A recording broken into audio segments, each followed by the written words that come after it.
داداش ناموسن چی هفته صبح ما رو کشوندی بیرون؟ داش اول بریم یه چای بخوریم بهت میگم. داداش زور شد دیگه، تو رو حضرت عباس پاشو بریم خونه دیگه. بس اول بریم یه چای بخوریم. داداش هوا داره سرد میشه دیگه، بریم خونه. چای الان دیگه میچسبه، هوام سرده. داداش یه 3 تا نوشیدنی مورد علاقه بهم میگی؟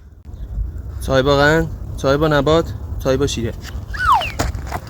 تو رو قرآن بارون داره میاد، بذار بریم خونه دیگه. بچه اولی چای بزنیم بعدش بریم.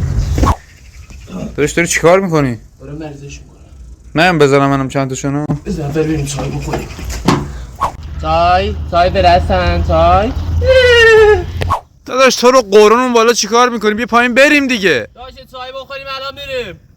داداش یه موتور پیدا کردم، بریم اینو معامله کنیم. اول چای بزنیم بعد بریم. نه سیگار بکشی میکشی؟ اول چای. داداش بریم کافه یه موهیتو بخوریم با هم، هوا گرمه. چای. چای.